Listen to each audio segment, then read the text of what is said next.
Bienvenue, vous écoutez Myostésie, les articles de Thierry Tournebise, un podcast proposé par Podcastor. Dans cette série, nous explorons la myostésie, qui est une posture d'écoute psychothérapeutique basée sur la pertinence.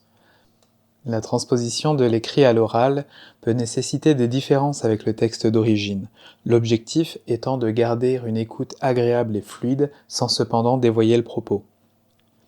Les articles, leurs renvois et bibliographies sont disponibles sur le site de Thierry Tournebise, www.myostésie.com.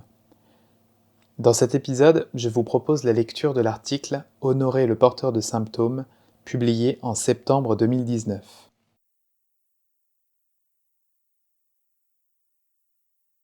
Honorer le porteur de symptômes pour son service opiniâtrement rendu.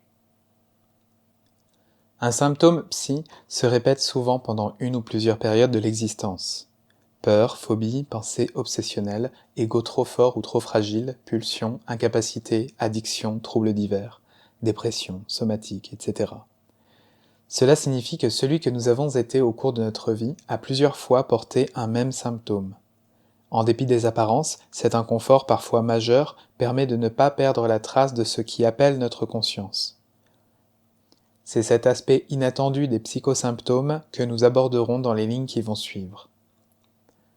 Le symptôme est un signe qui appelle notre conscience afin de ne pas perdre la trace d'un être inestimable que nous avons été, dont nous nous sommes clivés par survie du fait des souffrances qu'il a éprouvées. Cet être peut aussi être un de ceux dont nous sommes issus, oubliés afin de ne pas troubler notre psyché. Ce peut être encore des êtres d'une zone transpersonnelle délaissés ou mal considérés, qui n'ont pas trouvé leur place au cœur du soi ou même dans le monde. Chacun de ceux que nous avons été, qui ont éprouvé ce symptôme régulièrement au cours de notre vie, parfois pendant de si longues périodes, mérite une considération toute particulière, car nous lui devons la possibilité d'une réhabilitation ou d'un déploiement salutaire pour notre avenir, notre équilibre et notre stabilité, notre intégrité ou notre complétude. Contrairement aux apparences, il n'est pas celui qui est malade, mais celui qui prend soin de nous conduire vers la restauration de notre santé psychique. Nous avons juste un peu de mal à coopérer avec lui.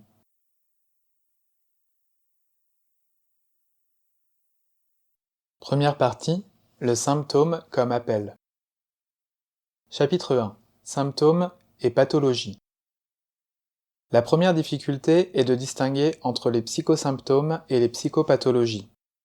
Bien des dénominations de psychopathologie ne sont le plus souvent que de la sémiologie, c'est-à-dire le nom des symptômes. En effet, ce que nous trouvons dans les nosographies, qui est le listage ordonné des pathologies, troubles paniques, troubles du comportement alimentaire de type anorexique, troubles phobiques, troubles de la personnalité, définissent plus des manifestations symptomatiques que des pathologies. La question reste donc toujours de savoir quelle est la pathologie derrière cette manifestation. Nous pouvons faire une place à part pour les phénomènes psychotiques, comme la conscience non locale ou les hallucinations, qui sont plus un trop du soi qu'un clivage du moi, où un être n'ose pas sa potentialité, ne parvient ni à la penser ni à l'énoncer. Il est dans une absence du moi, c'est-à-dire pas de contenant, et un trop du soi, c'est-à-dire une étendue psychique sans limite. La difficulté en psychologie et en psychiatrie est de bien distinguer entre sémiologie, les symptômes, et pathologie, maladie proprement dite. Puis de déterminer l'étiologie, l'origine des pathologies. S'il est reconnu en psychiatrie que l'origine des maladies mentales, l'étiologie, est encore à ce jour inconnue de façon objectivable, il reste hélas confus de distinguer clairement entre sémiologie et pathologie, c'est-à-dire entre symptômes et maladies. Par exemple, un trouble phobique, énoncé comme une pathologie, n'est en fait qu'une manifestation sémiologique. De ce fait, quelle est la pathologie correspondante ? Par exemple, dans le cadre d'un trouble du comportement alimentaire de type anorexique, aussi énoncé comme une pathologie. Le patient mange très peu, trop peu. Il peut même se retrouver physiologiquement en danger. En fait, il s'agit plus d'une manifestation sémiologique que pathologique. Pourtant, les thérapies envisagées sont souvent de type comportemental, visant à retrouver une association correcte entre la nourriture et des avantages sources de plaisir, afin de se défaire d'une programmation de type désavantage, portant à ne pas manger. Le principe étiologique supposé ici pris en compte est un apprentissage erroné qui doit être corrigé. Pourtant, la source de cet éloignement de la nourriture peut être d'un tout autre ordre. Par exemple, elle peut venir d'une difficulté avec son corps, qui ne doit pas se développer, souvent liée à la sexualisation perturbée du corps et à des expériences douloureuses vécues à ce sujet, ou aussi à un rejet corporel, du fait du rejet d'une vie incarnée, pour des raisons spirituelles ou des expériences transpersonnelles indicibles, ou encore pour des raisons transgénérationnelles, liées à des expériences douloureuses de parents en déportation, etc. Bien d'autres choses également qui ne nous viennent pas à l'esprit, mais qui vont concerner un patient donné, quand bien même l'on n'en a jamais entendu parler dans notre expérience de praticien. Mais alors, quelle est la pathologie, maladie, proprement dite, hors sémiologie? Et quelle en est l'étiologie, la cause, afin de mieux cibler le soin approprié? On ne peut réduire la guérison d'un sujet à la disparition de ses symptômes, surtout si ceux-ci sont un message essentiel à son équilibre. De ce fait, pour une guérison, toucher aux symptômes sans se préoccuper de l'étiologie risque d'être un leurre dangereux. Un peu comme avec le corps, si l'on fait tomber la température sans soigner l'état infectieux qui la provoque. La pathologie proprement dite semble être un clivage de la psyché, un clivage du soi et non un clivage du moi, engendré par une réaction de survie, clivage du patient d'avec celui qu'il était lors d'une expérience personnelle traumatique, ou clivage d'avec son corps qui vit une expérience indésirable, ou même clivage d'avec son corps dont existentiellement il ne veut pas, visée ontique ne souhaitant pas de perturbation corporelle, ou encore un clivage transgénérationnel avec un ascendant ayant vécu un trauma, ou même un clivage transpersonnel, hors biographie et hors lignée concernant le monde. Les clivages semblent être la pathologie, maladie, les traumas en être l'étiologie, les causes. Mais pour être plus précis, l'étiologie ne vient pas de l'événement traumatique lui-même, mais de la pulsion de survie qui a produit le clivage psychique pour des raisons de sécurité émotionnelle, une sorte de disjoncteur perfectionné coupant le contact en situation de charge émotionnelle importante. Ce n'est pas le trauma qui clive la psyché sous le choc, mais la psyché qui se clive elle-même pour le supporter. En fait, l'événement n'est pas traumatique par lui-même, mais c'est la façon de le vivre en fonction de ce dont on dispose pour y faire face, qui va rendre nécessaire l'intervention de la pulsion de survie produisant le clivage salutaire. Bien sûr, il doit être entendu que certains événements ne peuvent être vécus paisiblement par qui que ce soit, mais simplement de façon plus ou moins bouleversée, plus ou moins résiliente. Donc, notre thème du porteur de symptômes devient intéressant en ce sens où si l'on ne fait que supprimer le symptôme, l'on ne fait qu'effacer un signal et détruire son travail. Comprenons bien qu'un pompier n'est pas plus efficace s'il coupe la sirène plutôt que de s'occuper du feu. Quand l'on tente d'éteindre le symptôme sans se préoccuper de sa nécessité, alors ce qui en nous le produisait va devoir en déplacer la manifestation. Cela accroît le travail du porteur de symptômes. Il est pareil à celui qui ferait en sorte de ne pas éteindre la sirène tant qu'il y a le feu. La psychologie et la psychiatrie, pourtant, connaissent bien ces phénomènes de déplacement des manifestations.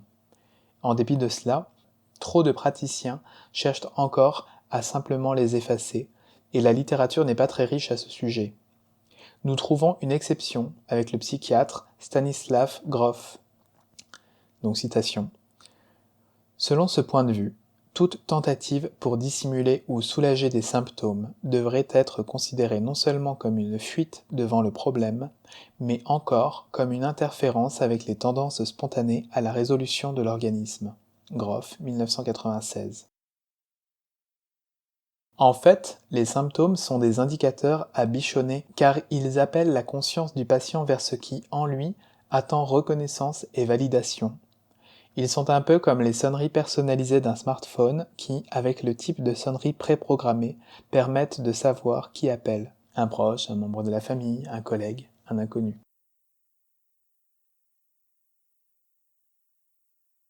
Chapitre 2. Les patterns ou signalétiques récurrentes. Un symptôme est rarement en apparition isolée. Comme dans l'exemple du smartphone, si nous ne répondons pas, l'appel est renouvelé, surtout s'il s'agit d'une personne qui nous concerne. Ceci nous indique aussi que, quand il y a eu réponse à l'appel, la sonnerie cesse. Le symptôme disparaît. Comprenons bien qu'il ne disparaît pas du fait qu'on l'a supprimé ou guéri, mais simplement du fait qu'il cesse d'être nécessaire quand la conscience a accepté d'être interpellée par ce qui, dans la psyché, attendait son attention. La réticence à répondre à cet appel fait que la manifestation se répète de nombreuses fois au cours de l'existence. Ces manifestations récurrentes, pareilles à d'infatigables motifs comportementaux ou émotionnels, se répètent inlassablement en diverses circonstances. La psychologie a retenu le mot pattern pour désigner cette répétition. Ce mot signifie patron ou modèle. Il est aussi utilisé en musique, en graphisme, en architecture. En couture par exemple, tout se passe ici comme si l'on avait un patron standard qui nous fait répéter le même costume, quelle que soit l'étoffe que l'on nous propose. Et en psychologie, l'on aura la même émotion, quelles que soient les circonstances que nous propose la vie. La répétition du symptôme sera ainsi assez têtue pour que l'on finisse par s'y ouvrir, d'autant que, moins l'on y répond et plus on la rejette ou même l'ignore, et plus elle va amplifier son intensité. Un peu comme ces réveils dont le volume de la sonnerie augmente quand on ne se réveille pas. Cette signalétique récurrente est bienvenue du fait que nous sommes naturellement assez peu attentifs à elle, et même que nous avons eu culturellement l'apprentissage de les étouffer, les ignorer, les compenser, les masquer, entre autres. Ainsi, parmi tous ceux que nous avons été, nombreux sont ceux qui ont fait l'expérience de ces manifestations appelant la conscience. Chacun d'entre eux a vécu une expérience plus ou moins éprouvante, pris entre d'un côté la manifestation qui appelle la conscience, et de l'autre cette attitude quasi réflexe de ne pas s'y ouvrir, de l'éviter ou même de la supprimer.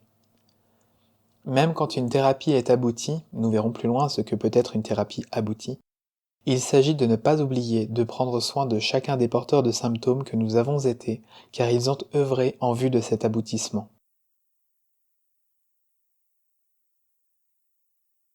Chapitre 3. Le porteur persévérant, un allié courageux. Celui que nous sommes, à chaque manifestation, a le mérite de porter ce symptôme. Il porte cette manifestation et la brandit comme une sensation inconfortable car, justement, du fait de cet inconfort, elle risque d'être marquée. Cela conduit éventuellement à une thérapie. Quand cette thérapie est aboutie, que l'être qui appelait la conscience est réhabilité, les clivages remédiés, les déploiements accomplis, cela fait que le symptôme n'est plus nécessaire, qu'il ne se manifeste plus. C'est déjà une étape très importante que bien des praticiens et patients souhaitent atteindre. Mais il reste souvent à s'occuper de tous ceux que nous avons été et qui ont entretenu ce chemin vers cette zone inestimable de soi en quête de reconnaissance existentielle et de validation de ces ressentis éprouvés. Pareil à des cantonniers existentiels, les porteurs de symptômes entretiennent ce sentier du senti afin que la conscience ne perde pas la trace du sacré qui attend en elle de se révéler, de ne plus être mélangée avec ce qui s'est passé lors du trauma, d'être enfin reconnu comme l'être que nous étions à ce moment-là et non plus comme un amalgame informe et infréquentable. Sans cette multitude persévérante de tous ceux que nous avons été, qui ont éprouvé laborieusement ce symptôme en dépit de tous nos efforts pour le faire disparaître, la thérapie n'aurait pas été possible. Un effort et une pénibilité qui méritent d'être pris en compte, car sans eux, la complétude n'aurait pu être retrouvée. Ainsi, dans une thérapie bien menée, il ne suffit pas de réhabiliter les éléments clivés de la psyché, les à part du soi, coupés du soi, d'accomplir les déploiements, expansion et révélation du soi, mais ensuite aussi d'être en gratitude envers tous ceux que le patient a été, qui ont permis cela, grâce à une persévérance assidue des manifestations. Il importe de comprendre que la vie qui suit, libre des manifestations inconfortables, ayant eu accès à l'intégrité et au déploiement, ne peut s'envisager sans avoir donné une noble place en soi aussi à ce porteur de symptômes, généreux et laborieux contributeur de l'accomplissement réalisé. Cet aspect essentiel de la thérapie est rarement évoqué. Nous trouvons même parfois l'inverse qui se décline ainsi. Ne plus rechuter vers cette abomination que nous étions avec ce symptôme encombrant, et nous en défaire définitivement, motivés par le rejet, voire la haine que nous avons culturellement appris à avoir à son égard. Paradigme malencontreux de la détestation qui conduit immanquablement à la rechute, car elle devient le seul moyen restant pour le retrouver, au moins ne plus le détester, et si possible le rejoindre un peu en amitié, voire en amour. Concernant la notion de thérapie aboutie, avant de revenir au fait d'honorer le porteur de symptômes, revisitons les étapes types d'une thérapie, même si rien ne peut être enfermé dans un protocole contraignant, car il ne s'agit pas de faire ce qu'il faut faire, mais plutôt de savoir s'ajuster à ce qui attend de s'accomplir.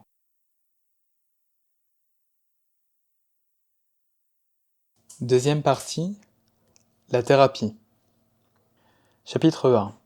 Première phase, identification. Le patient vient voir le psychiatre, le psychologue, le psychothérapeute, le psychopraticien, avec des manifestations qui encombrent un peu sa vie. La première phase consiste à trouver celui qui appelle en lui à travers ces manifestations souvent gênantes, telles que personnalité fragile, caractère irascible, troubles paniques, addiction, dépression, difficultés sexuelles, conflits familiaux, boulimie, somatique, phobie, pensées obsessionnelles, difficultés conjugales, crainte d'être parent, mal-être social, émotivité, colère intempestive, etc. La première question que doit se poser le psychopraticien est: qui sollicite ainsi l'attention du patient au cœur de sa psyché à travers de telles manifestations? Il n'est pas question pour autant pour lui de mener une enquête. Le praticien va simplement se laisser porter sur le sentier du senti, car il n'y a qu'à suivre ce flux porteur plutôt que de chercher quoi que ce soit. J'ai écrit en janvier 2019 « S'ouvrir à ce qui appelle et non chercher ce qui se cache », afin de sensibiliser les professionnels à cet aspect essentiel. Le DSM, Manuel diagnostique et statistique des troubles mentaux, propose que le symptôme soit la manifestation d'un dysfonctionnement comportemental, psychologique ou biologique de l'individu.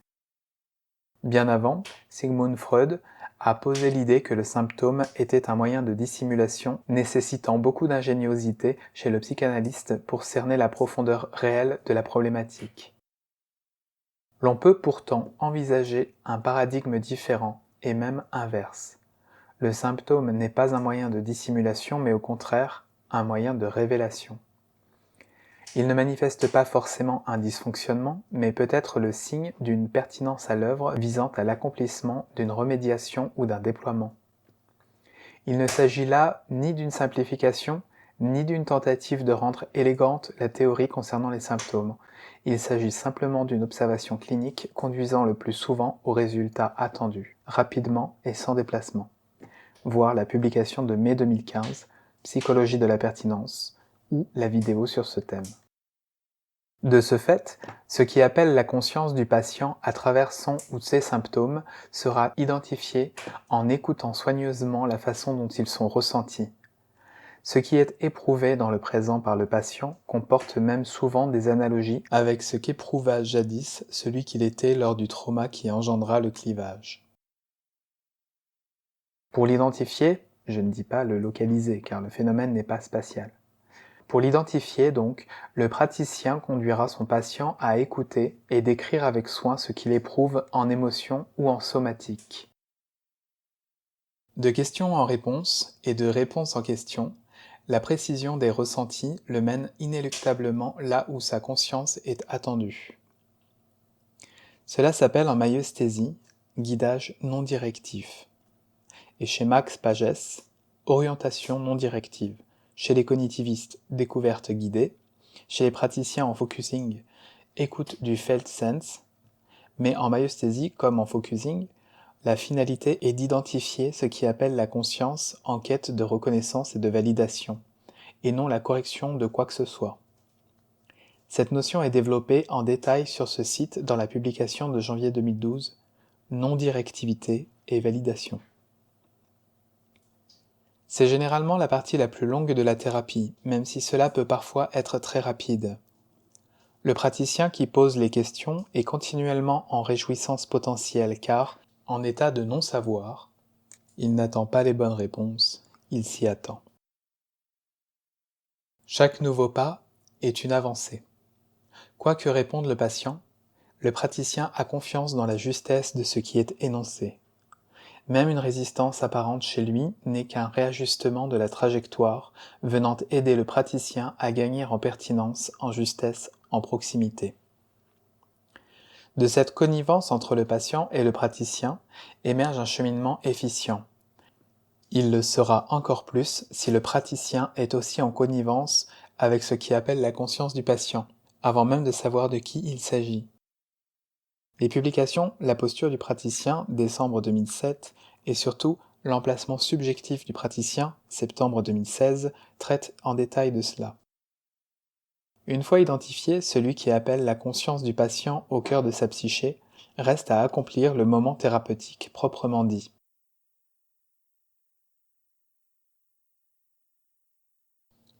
Chapitre 2, deuxième phase. Le moment thérapeutique, reconnaissance et validation. L'apaisement n'est pas la finalité visée par le praticien. Le praticien vise l'accompagnement de l'accomplissement de ce qui est en cours, c'est-à-dire l'accomplissement de la remédiation ou du déploiement annoncé implicitement par le symptôme. L'apaisement en est la conséquence, mais n'est pas le projet. Le praticien est un facilitateur de l'accomplissement des processus en cours et non un correcteur ou un éliminateur de quoi que ce soit en vue d'une finalité qui serait l'apaisement, car alors celui-ci serait artificiel et conduirait à des déplacements de symptômes. L'apaisement est donc juste une conséquence, dont la survenue nous sera utile dans la phase suivante de vérification, mais pas une finalité.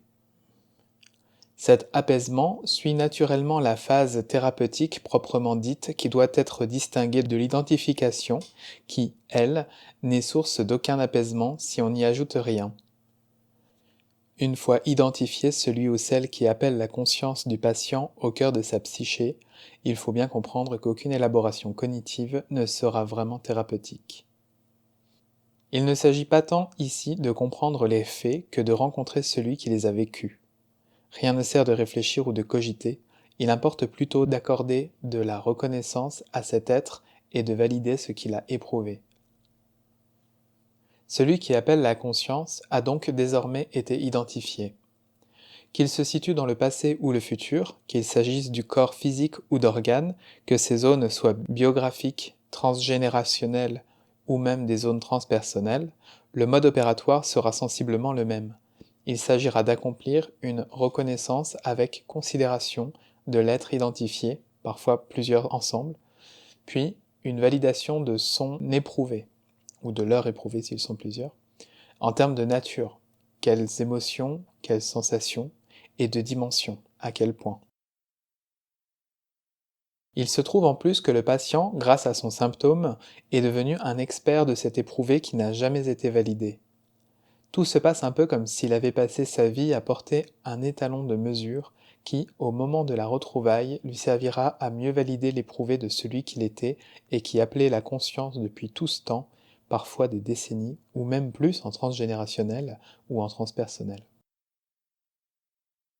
La reconnaissance, connivence existentielle, et la validation, dimension de l'éprouvé, ayant été accomplie, l'être identifié n'est plus mélangé aux circonstances qui s'étaient passées, aussi graves qu'elles aient pu être, et retrouve sa nature existentielle et sa place au cœur de la psyché. Le soi retrouve ainsi son intégrité ou a pu accomplir son déploiement, devenir qui il a à être.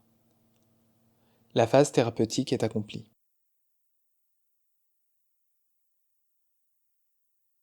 Chapitre 3, troisième phase, vérification. Une fois la première et la deuxième phase accomplies, il reste à attester la réalité de cet accomplissement. Bien sûr, comme pour tout le reste, il ne s'agit que de réalité subjective. comprenons bien que réalité subjective ne signifie pas imaginaire. En effet, même si elle n'est pas objectivable, c'est-à-dire mesurable, elle n'en est pas moins une réalité pour autant que le patient éprouve de façon tangible.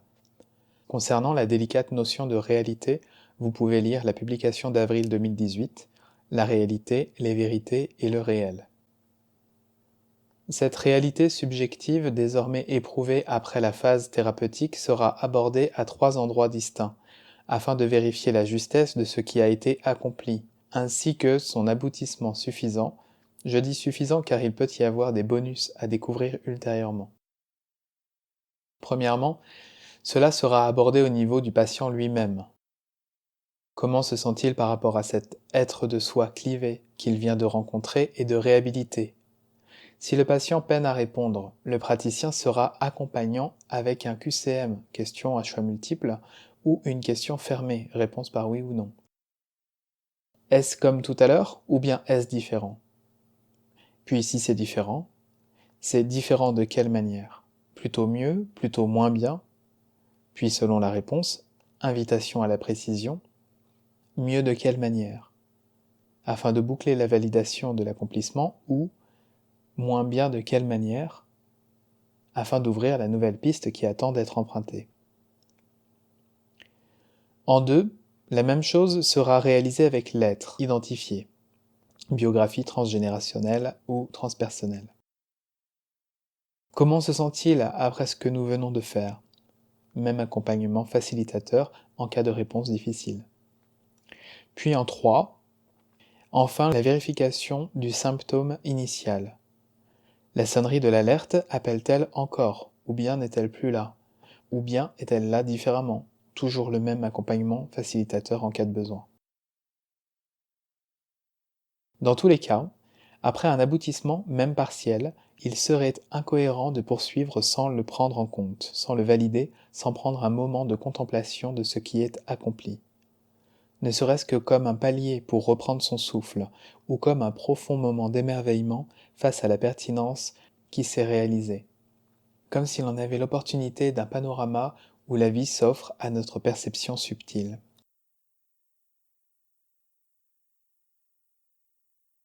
Chapitre 4. Pensez aux porteurs de symptômes. Concernant les porteurs de symptômes qui ont péniblement porté cet éprouvé pendant tant de temps, parfois tant d'années ou de décennies, il reste souvent une phase à ne pas oublier. S'agit-il d'une 4e phase ou bien cela doit-il être inclus dans ce qui précède ? Peu importe. Cette notion doit seulement être présente à l'esprit durant tout le parcours. Celui qui a porté le symptôme, pareil à un cantonnier existentiel, a maintenu à grand-peine un chemin praticable jusqu'à cette à part de soi, inestimable, quasi sacré, qui attend reconnaissance et validation afin de nous rendre notre intégrité, notre assurance, notre stabilité, notre socle ontique. Abordons dans le chapitre suivant plus en détail cet aspect essentiel d'un accompagnement, si souvent oublié, voire même si souvent contrarié, qu'il en devient alors source de rechute.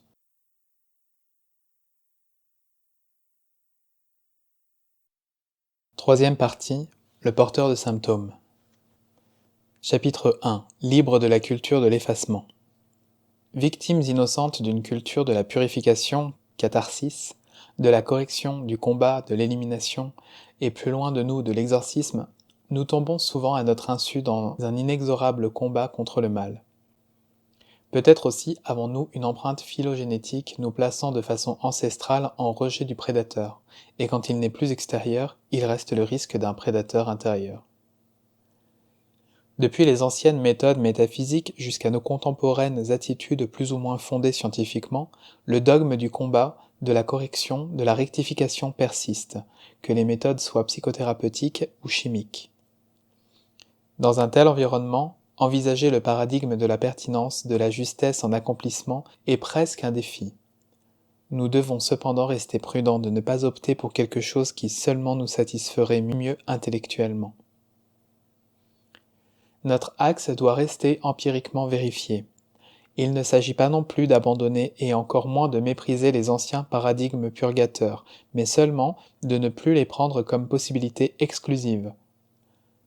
Quand une seule possibilité est envisagée, Cela nous place dans une cécité d'inattention, rendant invisible tout ce qui est hors du champ prévu par la théorie.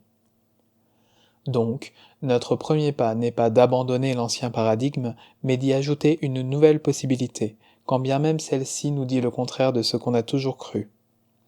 C'est ainsi que le paradigme de la pertinence nous permet une grande avancée.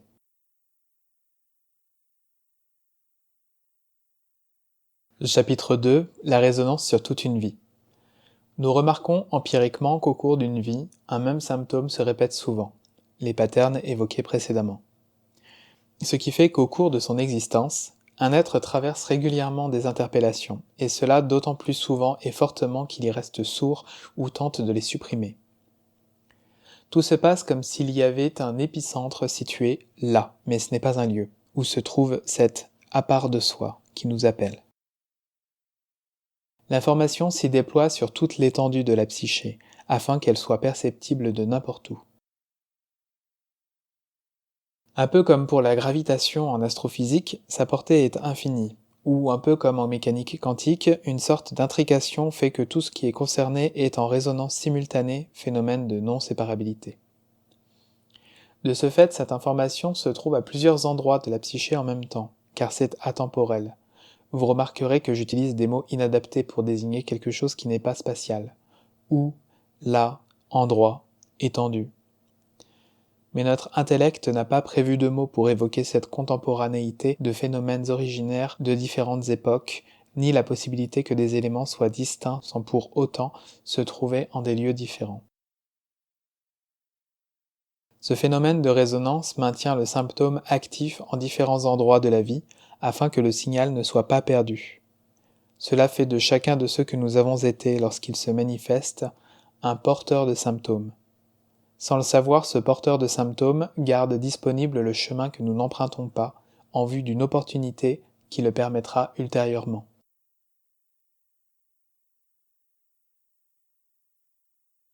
Chapitre 3. La persévérance. Ce porteur de symptômes est extrêmement persévérant, en ce sens où, quels que soient nos efforts pour éteindre le signal, il le maintient disponible. Sans doute ne le fait-il pas exprès, mais il est mu par un élan de pertinence intime qui ne lui permet pas de faire autrement. De ce fait, il en est éprouvé à chaque fois. Il semble que la vie soit têtue et de ce fait, le parcours de ce porteur de symptômes est assez éprouvant. Quand la thérapie est aboutie, il mérite un peu de considération, car nous lui devons d'avoir pu accomplir ses retrouvailles au cœur du soi.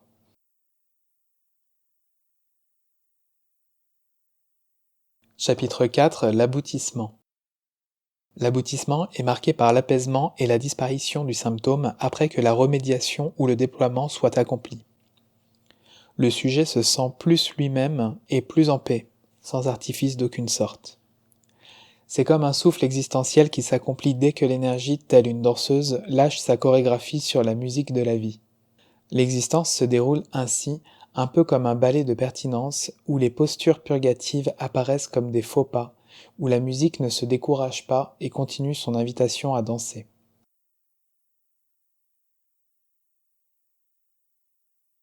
Chapitre 5. La gratitude. Une telle persévérance mérite de la gratitude. Finir une thérapie sans avoir cela à l'esprit laisse une incomplétude. Pire que cela, quand il s'agit de symptômes ou de pathologies dommageables, cela expose à des rechutes, en particulier en cas d'addiction alcoolique ou à d'autres substances psychotropes. Soit cette attitude est implicite et cela suffit, elle s'infuse ainsi depuis une posture du praticien permettant celle du patient, soit elle est explicitement exprimée comme une invitation active de la part du praticien envers le patient. Il s'agit alors d'une remédiation complémentaire à accomplir. Aimer celui que nous étions et qui a porté le symptôme, valider sa laborieuse contribution et lui en témoigner de la reconnaissance comme ayant pleinement contribué à notre complétude.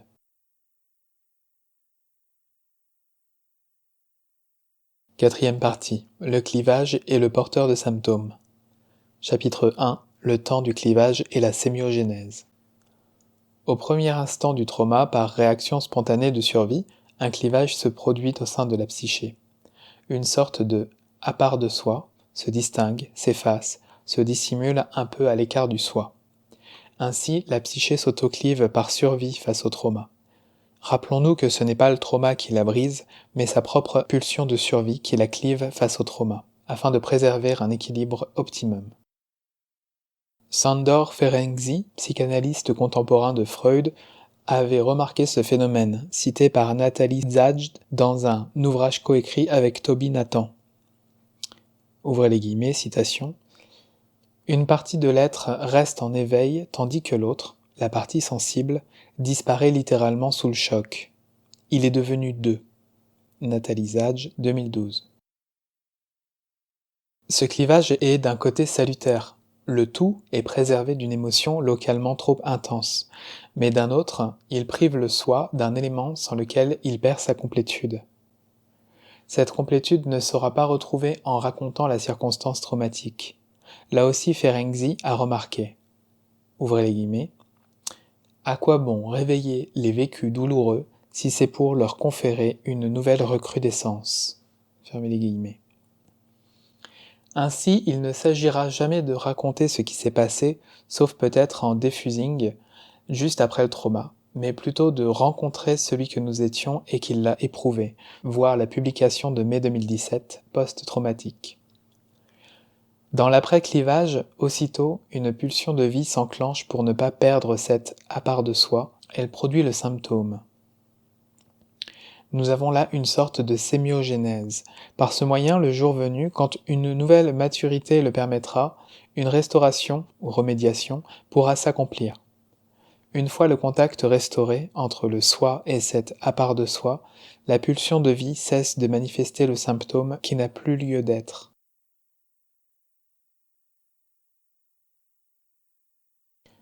Chapitre 2. La part de soi, toujours présent.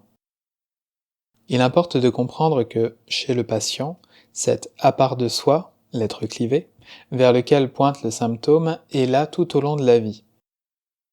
Il est là dès le clivage et ne cesse jamais d'être là, à côté du patient, tout son temps d'existence, jusqu'au moment où il acceptera de le rencontrer, de lui accorder reconnaissance et validation, soit spontanément, soit accompagné par un praticien. De ce fait, ce n'est pas un être de soi venant d'un passé que l'on se rappelle, car il n'a jamais cessé d'être là depuis tout ce temps. C'est un être de soi qui n'a jamais cessé d'être là, et que l'on rencontre dans un présent qui ne finit pas. Aucun travail de mémoire, au sens habituel du terme, n'est à réaliser. On ne se le rappelle pas puisqu'il est là depuis tout ce temps, et que le symptôme pointe vers lui en permanence. Mieux que cela, on ne cherche pas à se rappeler ce qu'il a vécu, on le lui demande tout simplement comme une information de première main. La surprise est même que ce qu'il nous révèle avoir éprouvé est parfois différent jusqu'à l'opposé de ce qu'on se rappelle par un simple jeu de mémoire. En effet, la mémoire est une reconstruction, alors que là, c'est une information directe.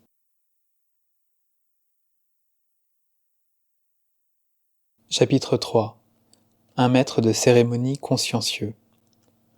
Depuis le moment du clivage, celui qu'on était attend. Il ne cesse jamais d'être là, mais le contact est simplement coupé par sécurité, tant que l'on ne sait pas encore distinguer entre ce qui s'est passé sur le plan événementiel et celui qui l'a éprouvé dans sa dimension existentielle.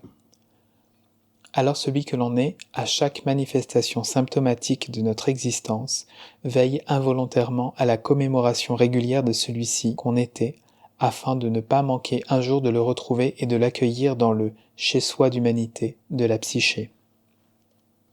Il porte le symptôme, souvent contre son gré, mais il le porte tout de même. Cela peut durer longtemps, voire toute une vie, car, comme nous l'avons vu, la culture purgative et éliminatrice est tenace. La part de soi est patient, la pulsion de vie tenace, le symptôme têtu. Et le porteur de symptômes consciencieux et méritant.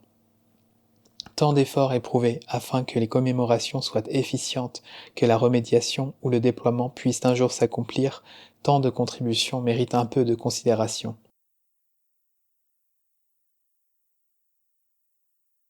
Cinquième partie, une magnifique prévention de la rechute. Chapitre 1, le rôle de la rechute. La rechute, tant redoutée dans bien des psychopathologies, joue un rôle particulier. soit l'on n'a pas accompli ce à quoi servait la manifestation, symptôme, en termes de remédiation ou de déploiement, soit, et voilà la raison de cette publication, l'on a oublié, voire méprisé, celui qui pendant tout ce temps passé a porté le symptôme. Dans chacun de ces deux cas, la rechute est une invitation à finaliser ce qui a été abandonné en cours de route. Une fois le trouble passé, le patient risque de considérer ce temps où il en souffrait comme un mauvais souvenir qu'il convient d'oublier afin de rendre l'avenir plus serein. Mais alors cet avenir se retrouve amputé de tout ce pan de sa vie où il portait le symptôme. Nous avons là un clivage d'un nouveau type. Pour que la psyché aboutisse à sa complétude, le symptôme devra œuvrer de nouveau, afin que celui qui le portait ne soit pas exclu de l'intimité de cette humanité intérieure. En pareil cas, la rechute ne signe pas un échec de la thérapie, mais une nouvelle invitation, là où un être de soi a été oublié. Soit l'être de soi qui est appelé n'a pas été identifié, soit il a été identifié, mais la remédiation n'a pas été accomplie. Soit il a été identifié, la remédiation a été accomplie, mais le porteur de symptômes a été oublié, voire méprisé. La résurgence du symptôme invite alors à se remettre en marche vers la complétude attendue.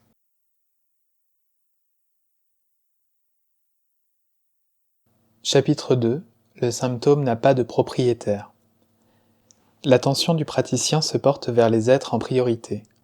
Le patient, mais aussi surtout l'être émergent qui appelle la conscience du patient.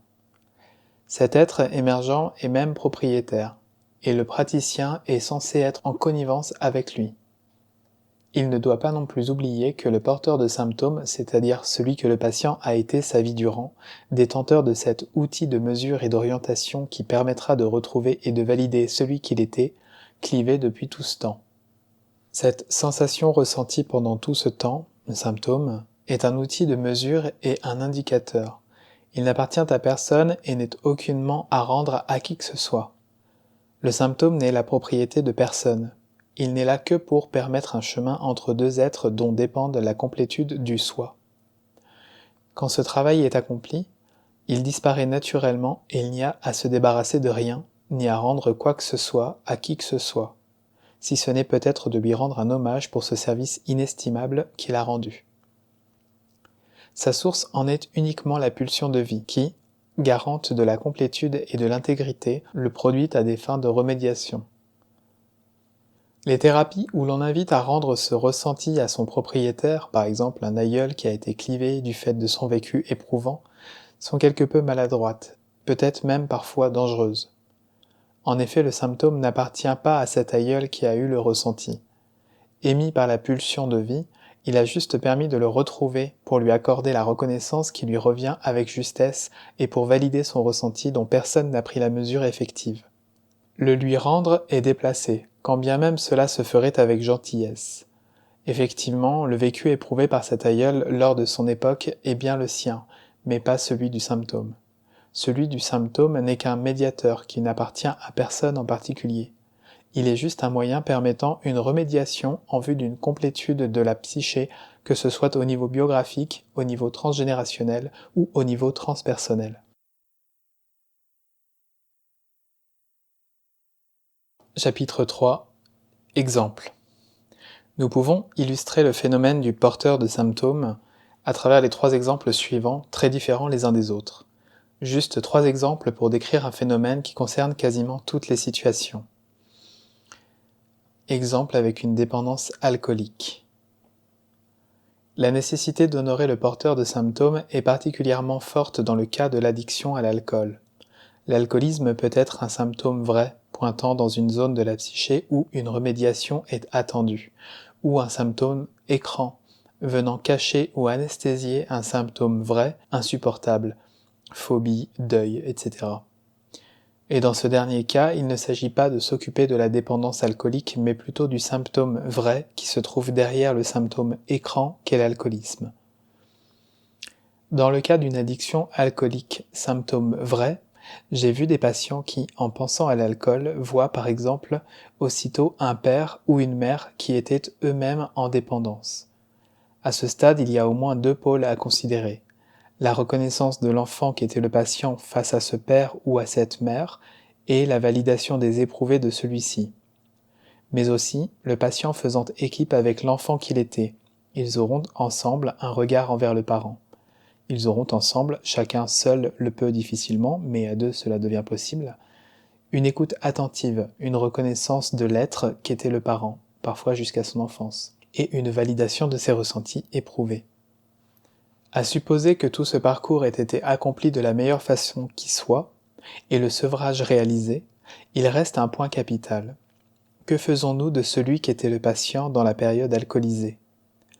Si, maladroitement, cette zone de vie est oubliée ou pire, rejetée comme un mauvais souvenir, voire considérée comme suffisamment méprisable pour l'utiliser tel un épouvantail à ne plus jamais rejoindre afin de tenir bon contre l'alcool, là la rechute est très probable.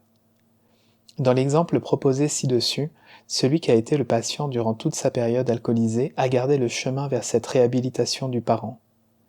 Il fait partie de l'aventure où sa contribution a été essentielle pour inviter à la restauration de la complétude de la psyché. Un peu de gratitude à son égard est le moins qu'on puisse faire. Trop souvent, cette zone de vie est spontanément rejetée, rejet même encouragé par certains praticiens, considérée comme une zone souillée, malpropre, infréquentable, comme modèle à éviter à tout prix, comme épouvantail anti-rechute. Dans la démarche abordée ici, c'est tout le contraire. Gratitude, considération, prise en compte de ce qu'il a éprouvé pour maintenir le passage vers la complétude.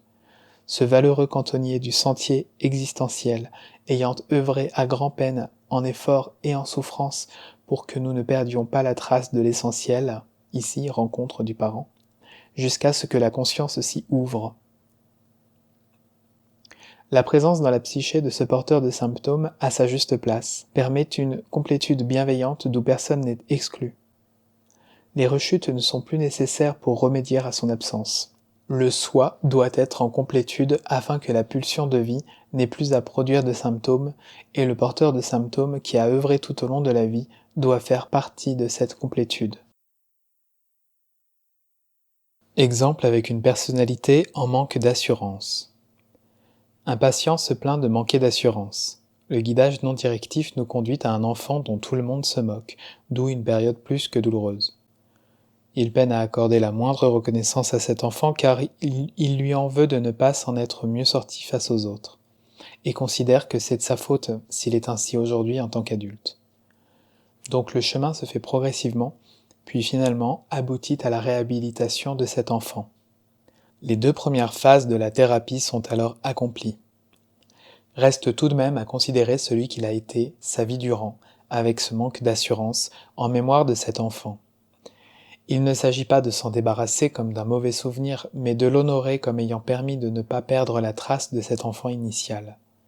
En dépit des désagréments qui en ont résulté, le porteur de symptômes, de façon opiniâtre, a tourné sans cesse l'attention du patient vers cet enfant. L'honorer, le remercier, lui souhaiter en quelque sorte la bienvenue au cœur de la psyché, comme un beau chez lui dont il a contribué à la complétude, l'harmonie, le déploiement. La thérapie se termine ainsi en une finalité bien plus aboutie. Exemple avec un trouble alimentaire. Pour cette personne, impossible de se nourrir sans appréhension. Le corps ne doit pas se développer, il ne semble pas ami s'il dépasse un certain poids. Il doit impérativement rester dans une limite acceptable, avec très peu de masse. Le guidage non directif nous conduit à une enfant qui se sent plus consciente que les adultes qui s'occupent d'elle et ne veut pas devenir adulte. Ainsi, devenir adulte lui semblerait une régression de conscience. Elle se sent alors en insécurité car ceux qui sont censés la protéger sont moins conscients qu'elle. Elle s'est alors clivée de ce qu'elle a de plus inestimable en elle, car ce qu'elle est, avec sa conscience, n'est pas présentable au monde qui l'entoure. Elle ne peut oser être pleinement, car cela serait déplacé dans cet environnement, cela déprécierait ses parents. Or, on a besoin de ses racines. L'enfant vivait un sentiment indéfinissable que ses moyens cognitifs ne lui permettaient pas d'appréhender. Aujourd'hui, en revenant vers cet enfant, tout cela apparaît comme une évidence, conscience. Il se trouve que la maturité définit la construction d'une personnalité, alors que la conscience définit une sensibilité existentielle. Une fois l'étape thérapeutique accomplie, elle a désormais sa place dans la psyché où elle peut se déployer dans sa nature intime, et même prendre soin des deux êtres que sont ses parents, qui faisaient pour le mieux avec ce dont ils disposaient. La patiente peut désormais se nourrir normalement, mais il y a aussi à donner une place à celle qu'elle a été pendant toutes ces années d'anorexie.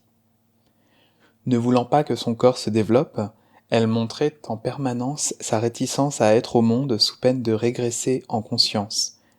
Et cette réticence à être au monde montrait cet enfant qui attendait qu'on la trouve avec ses ressentis éprouvés, conscience et insécurité, qu'on la sorte de son insoutenable solitude, qu'on l'accompagne dans son déploiement.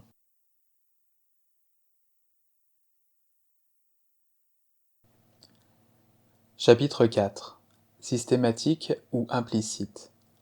Dans ces exemples, la cause des troubles ne saurait être généralisée car chaque situation est spécifique. Ils viennent simplement illustrer la place du porteur de symptômes, et c'est sur ce point que j'ai choisi de mettre l'accent car nous le retrouvons quasiment dans tous les cas. Pourtant, il est légitime de se demander si honorer le porteur de symptômes est une phase incontournable. En fait, oui et non. Dans bien des séances, cela n'est pas nécessaire explicitement. Ce qui est systématique, c'est cet état de considération implicite envers lui, au moins de la part du praticien.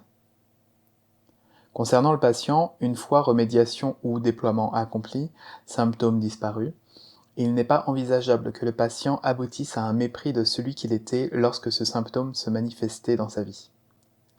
Il ne peut être considéré comme un mauvais souvenir qui finira par s'effacer. Là où le praticien sera vigilant, c'est dans les situations ambiguës où le patient semble mettre de la distance avec cette étape antérieure de son existence où le symptôme l'encombrait. En effet, il ne s'agit pas de réhabiliter seulement la zone clivée, mais aussi de procurer au porteur de symptômes une place d'honneur, en ce sens où, sans lui, rien n'aurait pu se faire avec autant de pertinence.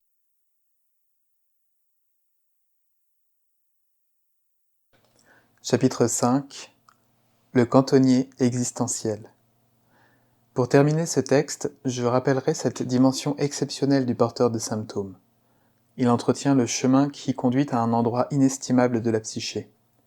Cela doit être clair pour le praticien, et quand cela est nécessaire, il doit être en mesure d'accompagner le patient afin qu'il en prenne la mesure. Le porteur de symptômes est pareil à un cantonnier existentiel, maintenant praticable le sentier vers une zone sacrée qui nous habite. Sans doute, Carl Gustav Jung aurait été satisfait de cette précision, autant que Franz Weltmann, Abraham Maslow, Eugen Jenlind, Sándor Ferenczi, Stanislav Grof, Carl Rogers, Rollo May et bien d'autres. La pulsion de vie génère un symptôme en vue d'une complétude restaurée ou d'un déploiement accompli. Chacun de ceux qu'on a été, en le portant, maintient un chemin d'accès toujours disponible afin que chaque, à part de soi, rejoigne le soi et que le soi se déploie pleinement selon sa juste nature pour lui-même et pour le monde.